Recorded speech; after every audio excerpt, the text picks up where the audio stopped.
Welcome everybody to this virtual space. I'm Danielle O'Steen. I'm delighted to be representing the Kreeger Museum tonight and completely pleased and delighted to be joined by Jessica Valoris, who will be talking about her work, Ode to Zipporah. So before we get started, a bit of housekeeping that I'm responsible for. We will be setting aside time at the end of the program for Q&A, and you're invited to use the Q&A button to submit your questions. This program is being recorded and will be on our YouTube channel next week. So just a bit about how this program will run.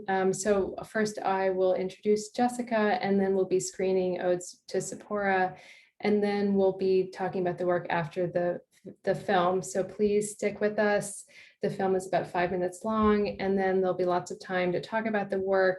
We'll even be inviting some of Jessica's collaborators into the space.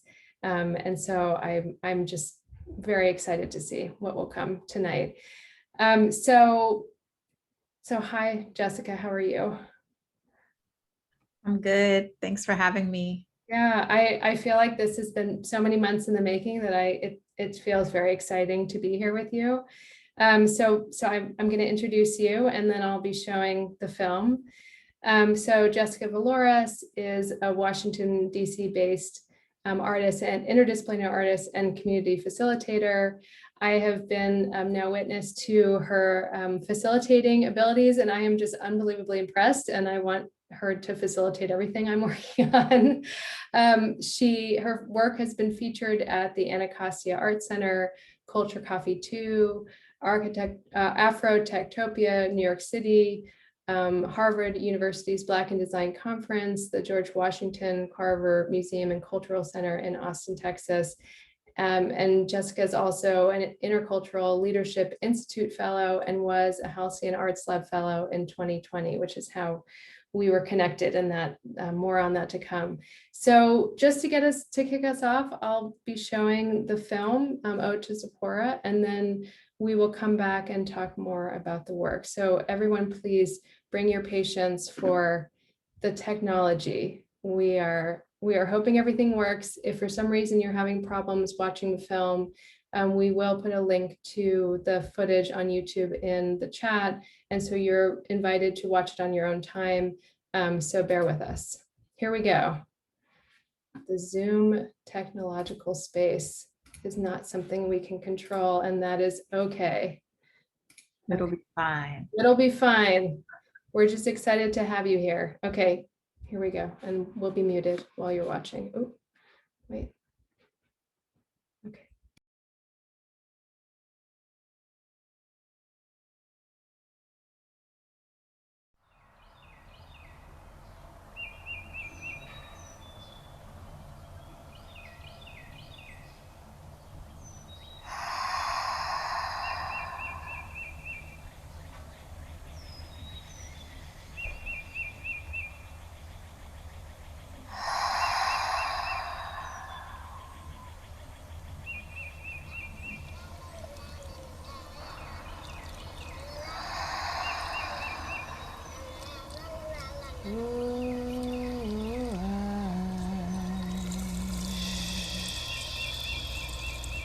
Each distant part of myself is still here, in this body, is still here, in this body. Each distant part of myself is still here, in this body, with every eruption, is still here, becoming whole again, distant and again, part of myself is still here, in this body, remembered, with every eruption, becoming whole again and again and again.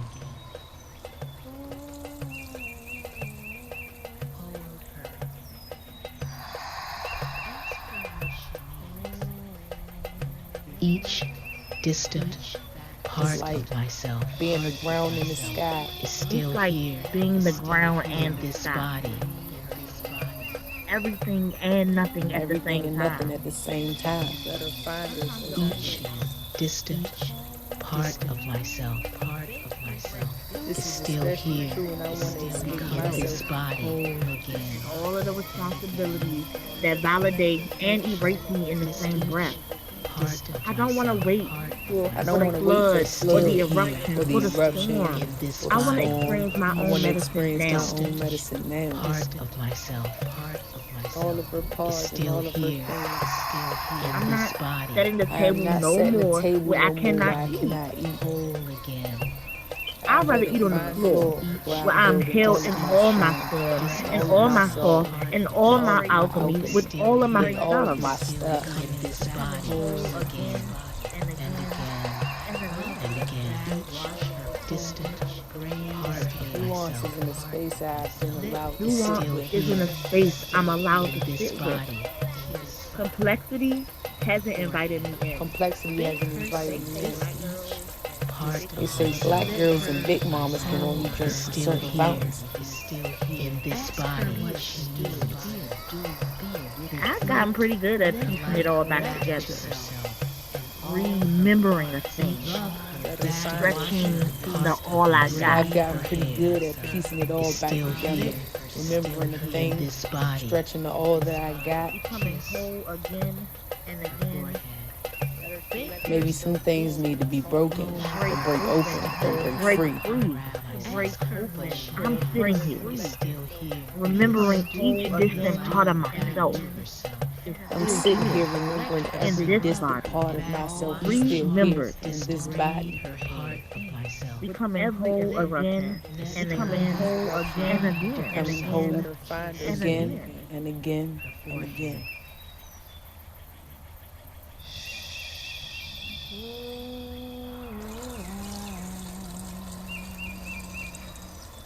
Hold her. Ask her what she needs. Reflect distant back part of myself. Hold her is still here. Back, wash her in this body. Braid her hair. Reflect her light back to herself. Kiss each her forehead. Bake her some biscuits.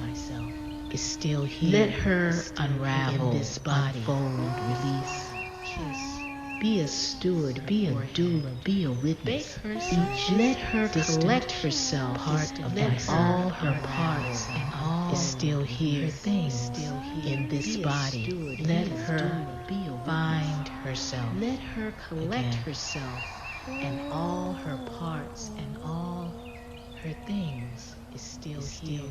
Let her find herself again with every eruption, becoming whole again and again and again.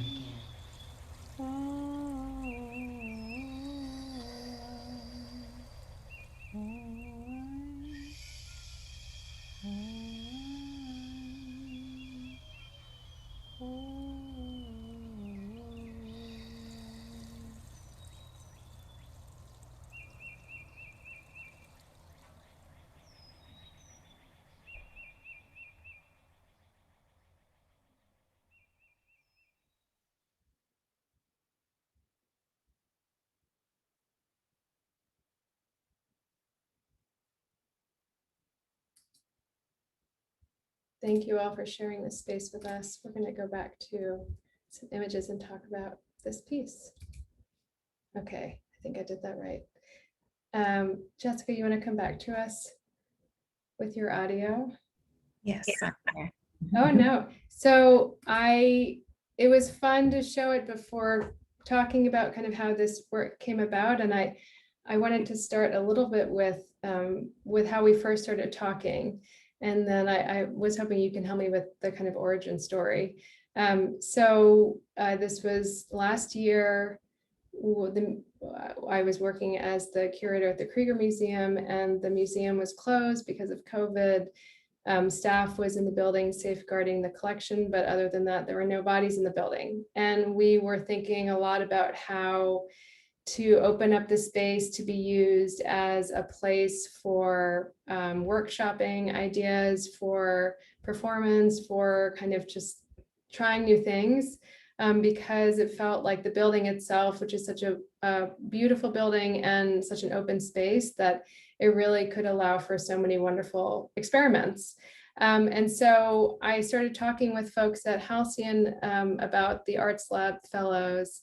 And I sat in and seeing if maybe we can invite some of the fellows to come in and use the space in whatever way they saw fit. Anyway, so Jessica, I sat in on one of your Zoom, this is such a COVID story. I sat in one of your Zoom studio visits and I was completely smitten with your work. And I thought, wow, it would be so interesting to see what she would do in our space. And so this was so many months ago, I didn't even look, but I know it was a long time ago, because of course, between COVID and quarantining and, it took a long time, but finally we brought you into the space and you did a site visit and kind of, I think things took off from there. So do you want to talk a little bit about how this started for you? Yeah, there are many origin stories. I feel like there's lots of beginning points.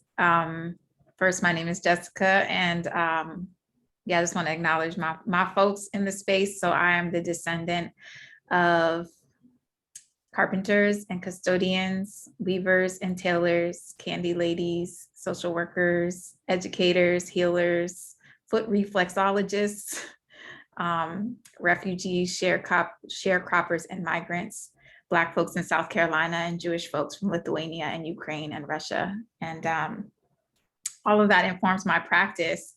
And I've been building out a body of work called Black Fugitive Folklore, which is exploring the fugitive practices and maroon practices of Black folks in the United States during slavery. And part of that work is kind of looking to our ancestors for the medicine and for the answers of how to navigate this space that we're still in the aftermath of slavery and this in between of slavery and actual liberation. And so looking to ancestors for the answers and for the practices and looking for the ways that our ancestors continue to live on in us. And so part of that practice for myself has been an embodied practice of looking at the spiritual traditions within my own family, within my own genealogy, and then opening that up in terms of my creative practice, which is many things, but for the last year has been mostly playing with like mixed media, collage, installation, sound design, and I'll say movement. It's like dance and movement. All of it is like combining like study, ritual, and play to explore the knowledges that show up in my body or through other folks' bodies that I invite into my practice. And so for the past year at Halcyon, I've been just building out multiple pieces that were starting to emerge from this body of work. One of which was me dancing with my shadow. And in the studio space that I was in, the sun hits the window in this particular way where it like created this box of light that I would just dance with, and I would play, audio that was related to what I was immersing myself in. And yeah, I just kind of like started just practicing like what does it mean to dance with my shadow and see what emerged from that. And at the same time was in study around fugitive practices, maroon histories in the United States, and also then looking at Judaic practices from my family's lineage. And a friend of mine, Koach Frazier, put me onto the story of Zipporah, which, I always knew the story of Exodus, but hadn't known about Zipporah, who's this figure that makes the Exodus possible, and is this African woman who basically does this protection ritual over Moses before he goes on to liberate the people, and saves his life in doing so. And so I was like making all of these connections between this biblical figure who then is then becoming kind of like this archetype for what I was learning about Black women's resistance practices within slavery and the ways that Black women practice petit marronage, escaping to the woods for periods of time and then returning to the plantation, or undermining the plantation system by procuring supplies or intelligence, or harboring fugitives in their homes, or leaving food for people in the woods. And I really wanted to lift up that legacy of Black women's fugitive practices and marronage practices. And so the two stories were kind of coming together. And then when you invited me to check out the space, it just felt like, oh, I need other Black women in this space with me exploring these connections. And so I invited folks who were creative folks who are near and dear to me, one of whom we gonna invite them onto the call, but like my mentor, a woman that I used to work with, my goddaughter, one of my former students, a good friend of mine who's in a arts collective with me, and and I just invited them to join me in this practice of being in study, being in ritual, and being in creative practice around Black women's fugitive and liberatory practices. And and then this is what emerged from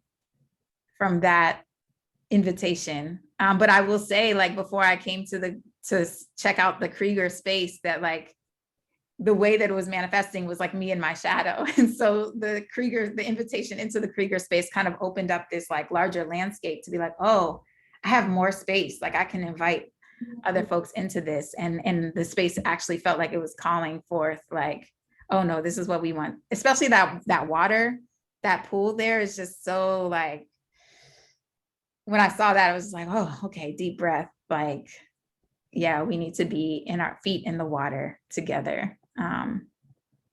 So that's how that all came to be, the long, windy story. Well, it's interesting because when we were talking about the piece recently, you were saying that coming in for the site visit, you knew you wanted it to be intergenerational, you knew you wanted it to be a collective project, you know, that there were these things that were calling to you, and that it was almost like the circle of people was forming from that site visit. I mean, what was really wonderful for me in knowing that space, you know, for all different reasons, is that, I mean, that reflecting pool is somewhat of a decorative function. And so we have a kind of a famous story at the museum where our first exhibition at the museum, a temporary exhibition, was Sam Gilliam's work. And he actually decided at one point to put paintings into the pool, which we found archival images. And it was like kind of, there's been a couple other engagements with the pool, but it's been kind of underutilized. It's again, it feels more decorative to most people. So I just loved that it called to you and that it's such an enormous part of the work. I don't know if you want to talk about you had mentioned to me how the narrative is structured around water, how water kind of brings everything together. I don't know if you want to talk a little bit about that. I mean, water is just a resource. Water is life, is everything that it's like the thing that makes us possible. It's 70% of our actual body structure. It's also just a spiritual tool in terms of like cleansing. There's like references to like the baptism and different water rituals. Even in the Torah, where they mention Zipporah, we meet Zipporah at the well. Like she's at the well with her sisters getting water. So just thinking about, I mean, this space also kind of speaks to like the aesthetic of a desert, like just the color, like the sandiness of it, of the stone.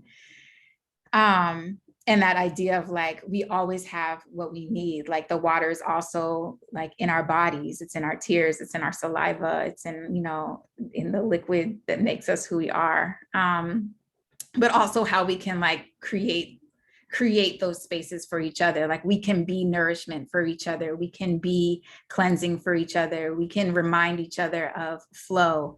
And so I think the water is also like a metaphor for how Black women practice this collective care for one another, and this legacy that goes well beyond enslavement. But that's kind of like where I've been focusing my study and really wanting to honor ancestors who went through that experience. So yeah, and I would love, I don't know if this is the time to invite the other participants, but I would love also for other folks who were a part of this collaboration to share too their relationship to it. Yeah, I wanted to pose one more question, but this can be a question that we can then pose to everyone else coming in. Because I know that, I mean, for those of you watching it at home, you know, it's hard to see the preparation that went into this, but you talked about these care kits that you were making for all the people involved. Can you talk a little bit about the preparation, kind of how you were arriving to the point where then the performance could take place? Yeah. So one of the themes around marronage and fugitivity, specifically as it relates to Black women, is how Black women are historically more enclosed on the plantation and are punished more harshly for attempting escape.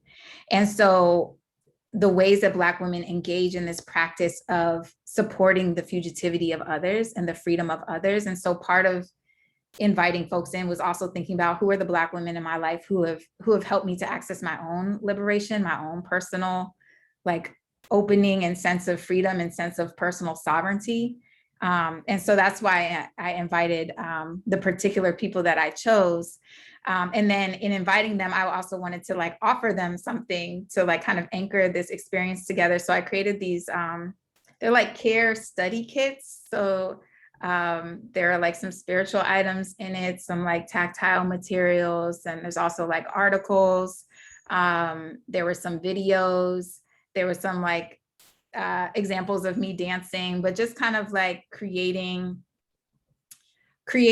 a way to share knowledge, and knowledge that's not just like strictly academic, but like there are multiple ways to think about this. So there's like information about Zipporah, and there's information about petite marronage, and there's information that's in the form of like a Maya Angelou poem or a talk or like a song or certain quotes.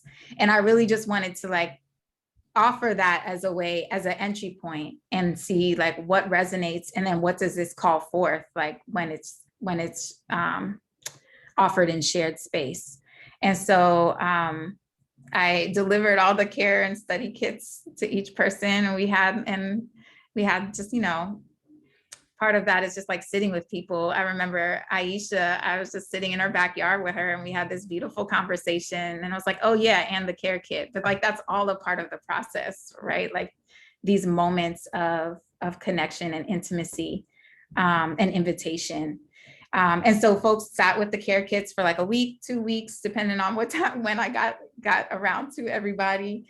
And then we had a Zoom call where we were in conversation around what came up after sitting with those materials. And the invitation was like, sit with it all, or sit with none of it, or one piece, or like whatever calls to you. Like that's what, we'll follow that and just like let it build organically. And then we started to imagine what a ritual could look like in the space of the Kreeger backyard. I don't know what you all call the terrace. Well, the reflecting pool terrace. I mean, again, like, yeah. You know, I think just in the nature of how you were approaching it, you're rethinking that kind of closed off, you know, more decorative element. I mean, it's an active space, right? So it's an active outdoor space. Yeah. Yeah. And so that was just like a really beautiful conversation of just sharing reflections, what was coming up for us, what resonated, and also what we wanted to imagine together to honor this legacy. Mm-hmm. And then when we met back in the space on the actual day of filming, we started, so you see this picture, we just like did some writing together just to kind of like ground ourselves in what we were doing, and then use that writing throughout the piece to inspire the movements that you see in the video. So should we bring them in, and then they can tell their version of that exchange? Yeah. Okay, so bear with us. We're going to bring in Jessica's collaborator. So this is Aisha's. Can I introduce everybody? Please, yeah.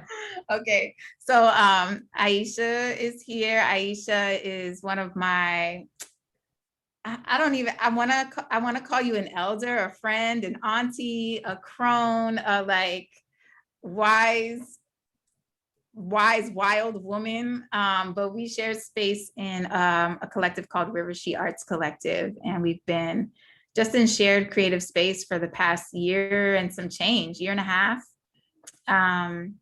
And so Aisha is the voice that you hear on the soundscape and was part of the whole process, but now lives in Georgia, so wasn't able to film with us this go around. So that's Aisha, and then Dee Dee is, well, I don't know if everybody can see in the same way that I can see. Dee Dee is one of my former students from Roosevelt High School. Rose. And Dee Dee was like one of the main student leaders and student organizers that I worked with when I was there. And I don't know if Dee Dee knows this, but I think Dee Dee's just commitment to community and commitment to being like, oh, I see something that matters and I'm gonna be a part of it and I'm gonna roll with Jess and like make this happen. Like how much space that offered for me to like step into my power and to step into my purpose. And so it felt right for Dee Dee to be a part of this process. And then Dawn is here too. Dawn is the filmmaker, Black Dawn, who just from the jump was like, I knew that I wanted to work with Dawn because of the work that she does around honoring Black history and ritual within her work. And also honoring that like this isn't a linear process through which we build. Like this process is something that is organic, it's something that's cyclical, it's something that requires deep care and compassion. And so like Dawn is both filmmaker and also coach and also like cheerleader and also getting the right shots. Like, so playing multiple roles within this process. And yeah, and then there are a few other folks. So LaQuisha and Camille couldn't join us today, but both of them, well, LaQuisha is a colleague and dear friend of mine who I worked with at City at Peace DC, which was this program I was in as a high school student. And then we both came back as alumni to support that program. And Camille is her daughter, who's my goddaughter, and who has her film debut in this piece. So yeah, those are the main folks who were involved. So I don't know if we can we extend the last question to the group in terms of, you know, how did the kind of work before the performance prepare you all, or what was the kind of the you know, the work and the thought going into it that helped you ground you to make this piece?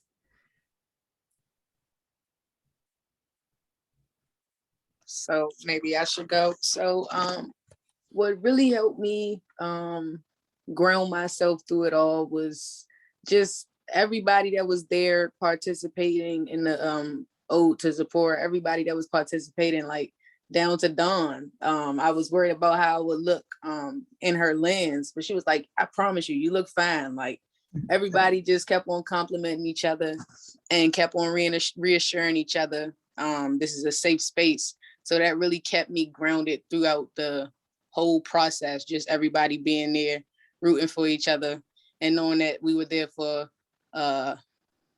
you know, our own purposes, which was, you know, healing and getting the job done for Jess. That was my main priority. Anything for Jess. So, yeah. Thanks, Dee Dee. Yeah, I'll say like Dee Dee didn't, well, I don't know if you've changed your mind, Dee Dee, but Dee Dee didn't consider themselves a creative or an artist. And we looking at the footage like, yo, what? Like, it's just brilliance coming out of your spirit. So yeah, I was really happy to have you in this space. I was blessed that y'all brought it out of me. I didn't know I had it in me, but once I went there, everything, I was reassured that I was here for a reason. So I was very honored to be in that presence.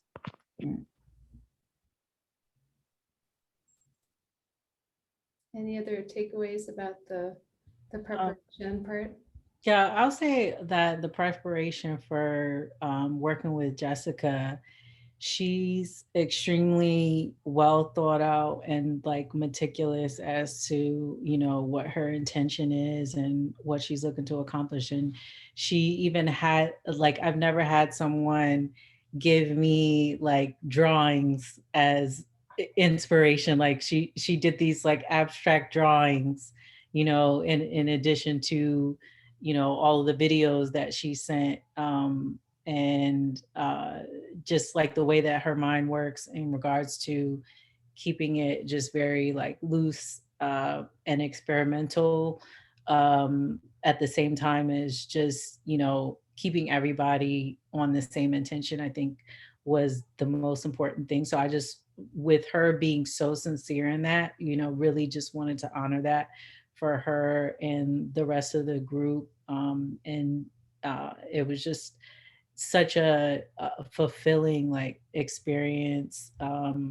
But like the way that Jess really like honors, you know, the ancestors and, you know, other Black women is something that's just very like feels, you know, just an amazing experience, because you don't get a lot of that, you know, in your day-to-day life. So it's like, you know, someone to say, okay, let's create this safe space that we can, you know, that just that intention for us to uplift each other as you know, as Black women is something so powerful, and you know, humbling at the same time. And so her preparation is something that was exciting for me, you know, to collaborate with.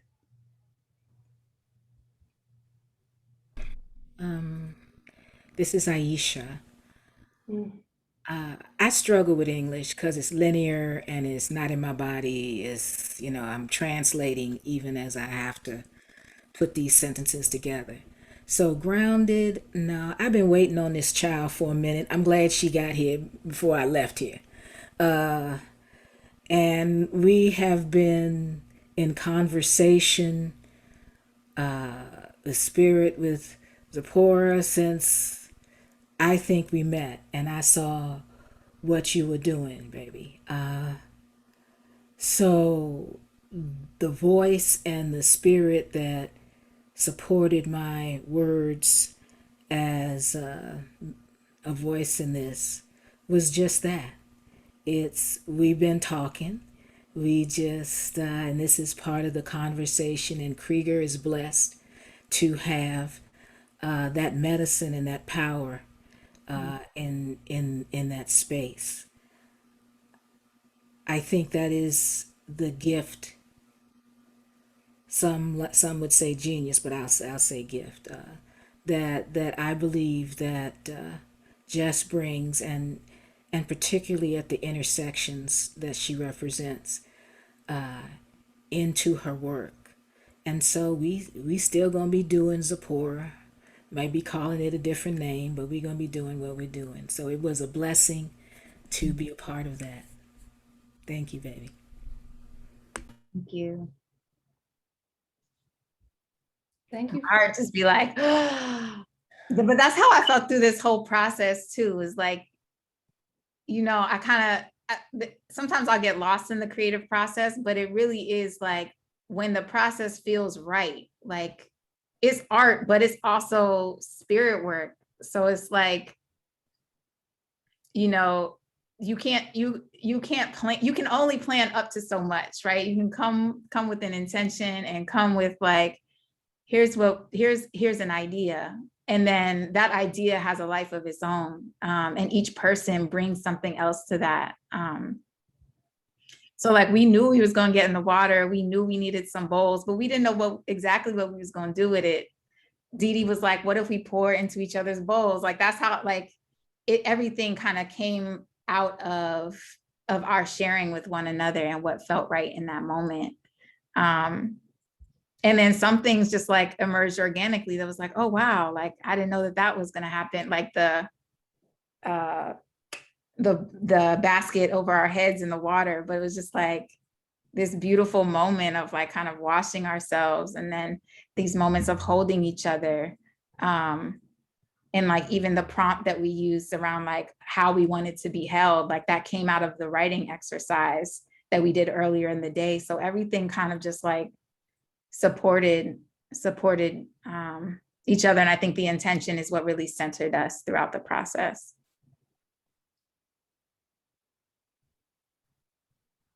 I mean, what's been so exciting for me to be, not in the circle, but able to see kind of how things are coming together and hear you all reflect, is that, the life of this work has multiple levels, right? It continues on in your relationships, but it existed when the camera was on, when the camera wasn't on, that the whole space was kind of filled with it. And I think that, this is kind of, one thing I was thinking about that I'd love to hear you all talk about is, how did you balance those moments when the camera was on and when the camera was off? I mean, was it entirely fluid in the way you were talking and engaging with one another and thinking about your presences with one another? Or was there kind of a preparation that then was lifted up with the camera being on?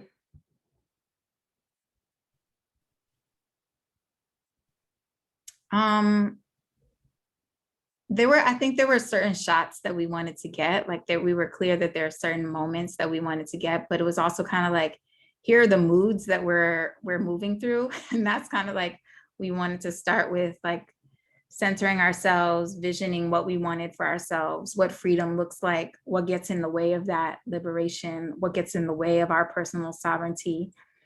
And then we knew that we wanted to move from this kind of like open space of visioning into this stormy space of like wrestling with that, wrestling with each other, wrestling with ourselves.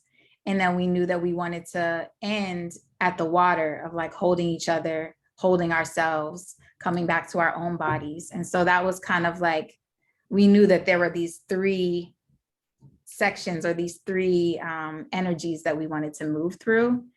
And so, yeah, there's some clear parts that was like, okay, this is your turn, and we're all going to, pour our energy into you as you move and do what you need to do. And Dawn is moving around the space, capturing that in whatever way that like, that she felt moved to, or felt like, oh, here's where I need to focus. And just like trusting that everybody will hold each other in this space and show up in the way that each other needs. So at one point we started doing the motions with the hands. And I don't know how we started reading each other's writing out loud, but we started reading each other's writing as each person was moving with their hands. And then that kind of like inspired, like as each person was doing their movement in that, there's like this corridor area that we were just like speaking and repeating each other's words back to each other, and then allowing that to move through our bodies. And so part of it was like being in like a facilitated process or like a co-facilitated process with one another, but knowing that like the camera was going to get whatever, or Dawn was going to get whatever she needed to get through the camera, and trust that the energy that was coming from that was, just trust that was what was going to get captured, was what was supposed to get captured. I don't know, Dawn, if you can speak to that maybe more specifically. Once I think everybody, when it was someone else's turn, then someone was reading their writings and their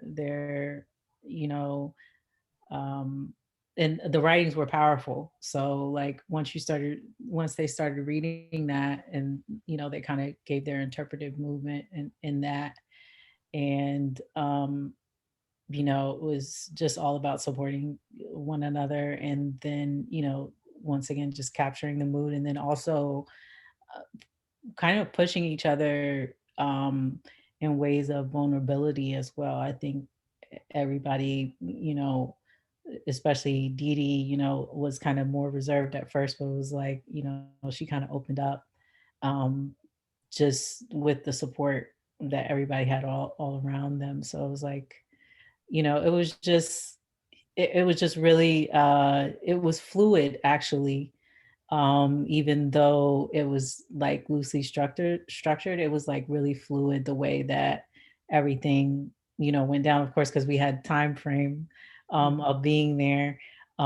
So we kind of had to work quickly, but at the same time, like Jessica kind of set up the space with, kind of an altar of sorts there. And then, there was some, of course, holding hands and kind of grounding, and then it just became just like its own thing of like, everyone just being very fluid, and capturing that was, really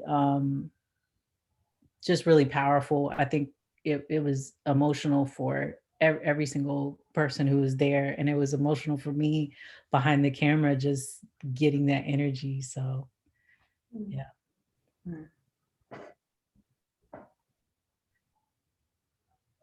I'd love to hear more about how you all kind of, approach the water element, because I think that it's an interesting, I would imagine it kind of takes you out, like all of these kind of magical things happening, the logistics of like getting into the water and being in the water, and it being a little kind of unusual as a space, I imagine that would kind of pull you out of all of these wonderful thoughts. I'm just curious, like, how did that play out as you're working together?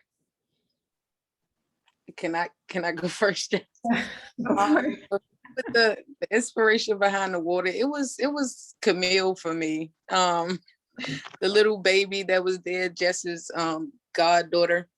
She was playing in the water, but she had accidentally got her tights wet on accident. But I was just like, she having fun. It's kind of hot out here, which it was very hot that day. And she was playing in the water. I was like, yeah, I got to put my feet in there. And then everybody just everybody started coming to the water. Yeah, I think, there were multiple water babies on set, me being one of them. So like, I've been most of pandemic quarantine mode, not at the water or at the water, but not water I can go into. So I was like ready for that, for that part. Like, tell me when. There's one part where we're like washing ourselves, and folks was being real, like, I'll say conservative, like washing our hands. And I'm just like throwing the water everywhere. Like, I was just like ready to swim, really. But yeah, I think Camille's levity and her just like freedom throughout the whole time also was just like, oh, an invitation to, yeah, because the child in me wants to be in this water and wants to play in this water with this bowl and wants to throw the water on my head and throw the water on other people. And like, let me embrace that part of myself too. So I'm glad you said that, Dee Dee, because that was how the water started. And she had actually said when you all were leaving, she had said to the other staff member there that it was her best day ever. Like, she just clearly was so excited about the whole thing. It was so adorable.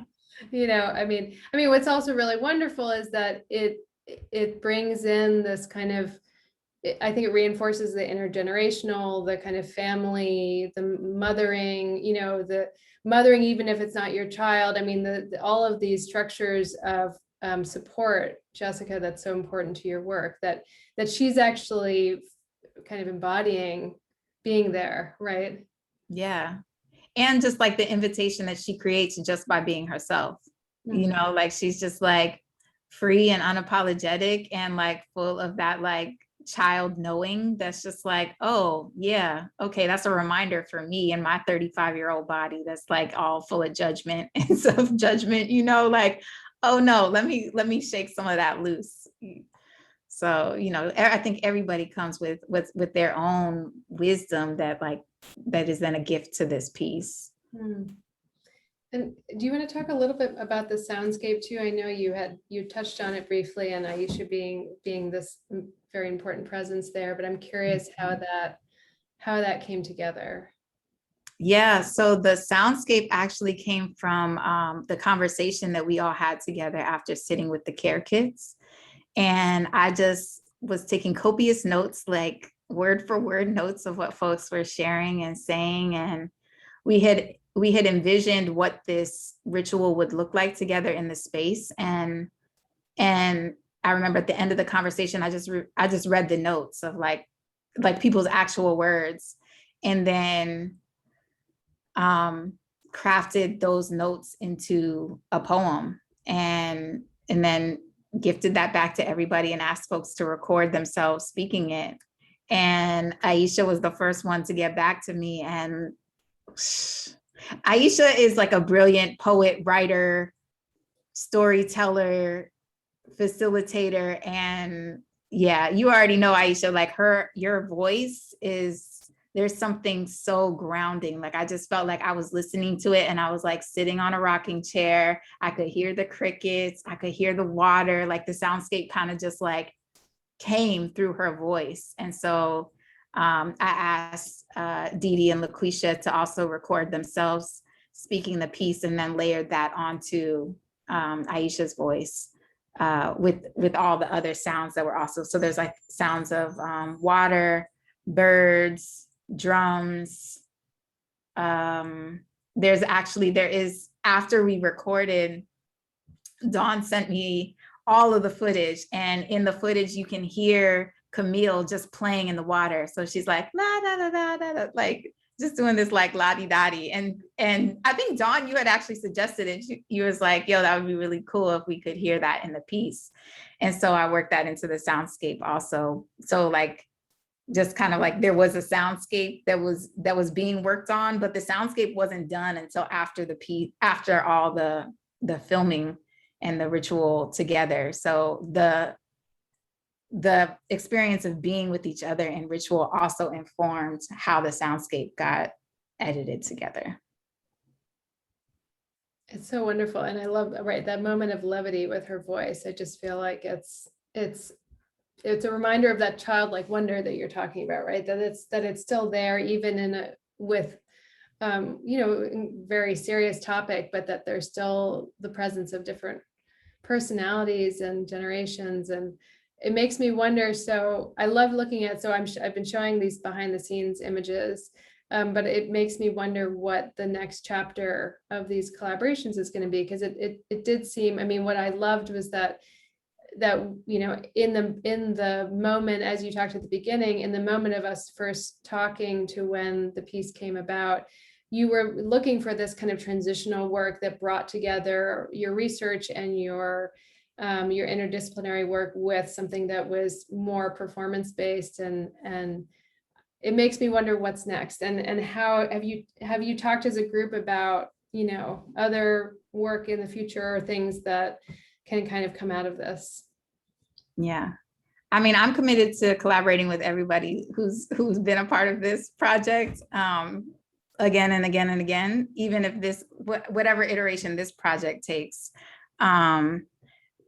But yeah, we had when Dawn finished editing everything together, we did have a screening with one another and just had a moment to sit with it and witness ourselves, and just kind of affirm the work that we had done together. And we thought of some things, so there might be some screenings in the future. There might be some facilitated conversations in the future to invite other people into this process, but we don't know. So we'll see. I've been percolating on some ideas too around exploring more sound, and also thinking about other Black women creatives who are doing work at the intersections of history and legacy and spirit. So yeah, I think there will be other iterations. I just don't know when or how they will emerge. Well, and when this came about, I mean, it was an interesting time, in terms of things reopening, because when we first started talking, things were very much closed down and everyone was still quarantined. And then by the time you all were filming, it was the beginning of things reopening. Masks were still required, so it was interesting. It was the only reason why we were able to bring a group together. And so I'm excited to see, as things are reopening, as people are able to do collaborative work more openly, what will be next. So we have 10 minutes left. I thought we could open for questions. So while we're waiting for questions, so if you can put questions in the Q&A and we can find them and answer them. But while we're waiting for people, are there any other takeaways that you all would like to share? I don't want to cut off. I feel like this conversation could go on. I would love for it to go on endlessly, except that in the limit of our Zoom space, but anything else you'd like to share? I'll say that the soundscape could live on its own. It was so meditative to edit, and like when you're sitting in it, like you lose track of time. It's just that type of like drawn into like a portal. So like the soundscape was like so powerful. So I hope, Jessica, you'll be doing more sound, because it was like, wow, it was like, it's just like so meditative and so like, like it was just awesome. So like the soundscape was just amazing. I just have to say that. Thanks.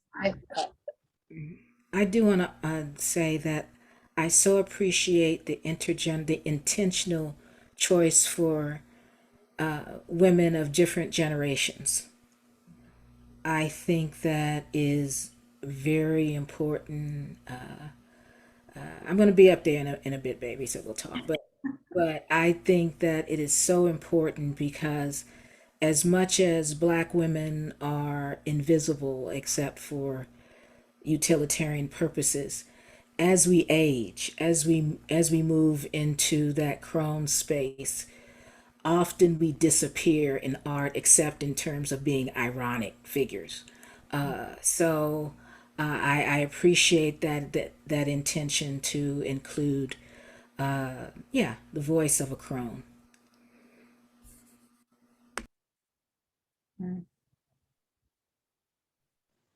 I just wanted to say that everybody from every generation really helped me a lot through the process. I really didn't know how much I needed the this whole experience, to be honest.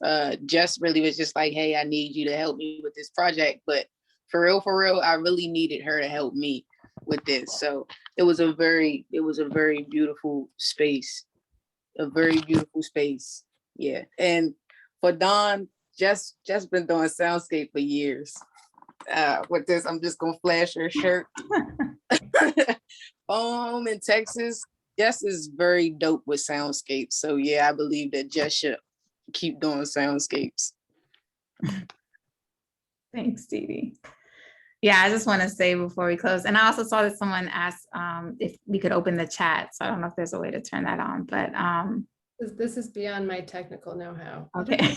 The webinar, I'm going to let our folks behind the scenes see if we can, but I don't know. Q&A. Oh yeah. Okay. I just want to express my gratitude to, Aisha, Dee Dee, and Dawn, and also the folks who were a part of this process. So LaQuisha and Camille, and also Sandy, who wasn't able to join us in our processing, but was a part of like the porch conversations and the care kits. And so it's also energetically a part of the process. And everybody who helped, Moni Sade, who helped take pictures while we were in the space, and Brandon, who was helping to do childcare with Camille when she was getting bored. And my mom, who gave us this beautiful basket to work with. So yeah, there were just a lot of folks. My friend Serafel, who's like, every time I'm building a soundscape, I'm like, listen to this.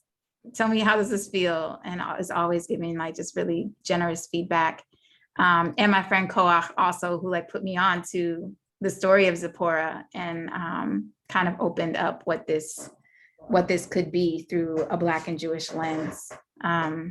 So yeah, there's like lots of folks, and I'm sure there's other folks that I could probably think as well, and you too, Danielle, for inviting us to use the space and activate it in this way. So completely my pleasure.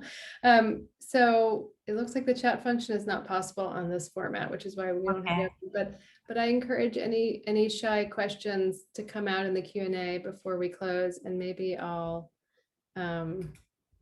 just quickly show I knew we were going to get there, but I just have to share it because they're beautiful images. I mean, I think it's so interesting to think about everything you've been talking about and this work in relation to other pieces that you've done recently, and how, you know, I mean, we don't have to dive deeply into it with 2 minutes left, but how wonderfully you're working with objects and thinking about an engagement with objects and with form and with language, and how that correlates to working with your, you know, the people in your life as well. I mean, I think there's such an interesting parallel there.